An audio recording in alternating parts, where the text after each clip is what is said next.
Hello watch fans, birth year watches here, and this time for you we have a 1974 Seiko Bell-Matic, a watch that I am very fond of. I'll explain why first, then I'll explain how you use the watch, and then we'll go on to condition.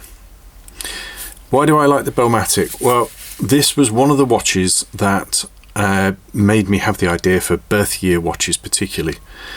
It wasn't necessarily something that I was really keen on, but I got one of these in brown dial with a gold case, same model but brown with a gold plated case, and it was from 1974, which happens to be my birth year, and I felt a little more affinity to it just because of that.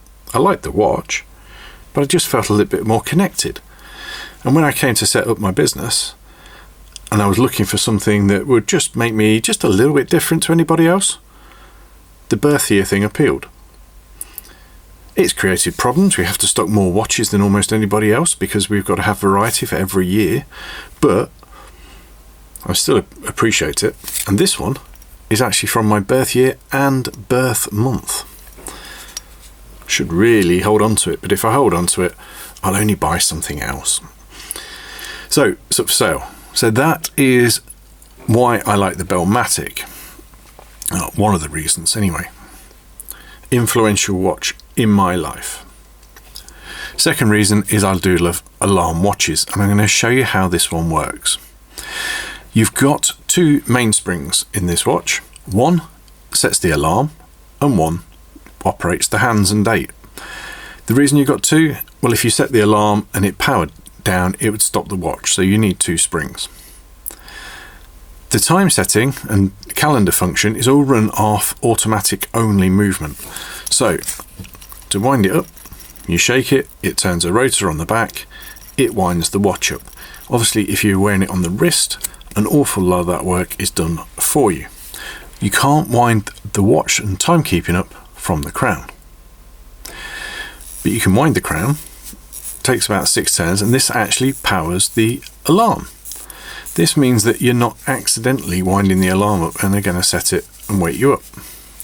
So once it's wound, you pull the crown out to the first position and you turn, and you see the disc at the top or on the outside, you turn that to set your alarm. Let's say 5 o'clock. And then pull this out to turn the alarm on, that pusher. Pull the crown out, set the hands,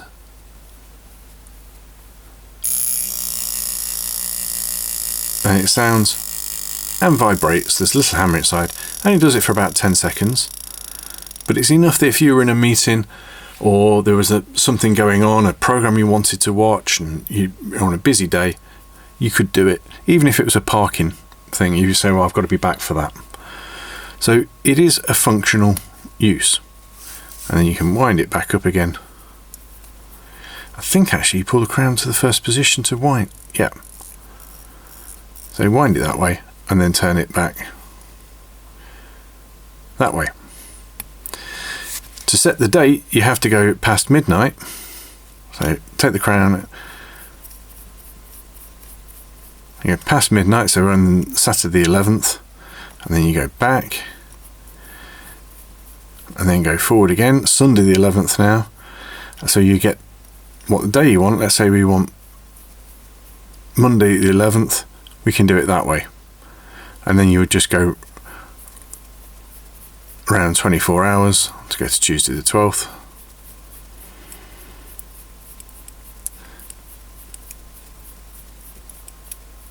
But what if you want to adjust the day as well? Then you go back, click, and again. So it's a bit of a faff to set the date, but once it's set, it's set. And if you have a watch winder, that would keep this going all its life. So quite a lengthy video, sorry about that, but a lot of people do want to know how to use the Bell-Matic alarm. Condition of this watch, that beautiful blue dial, very nice.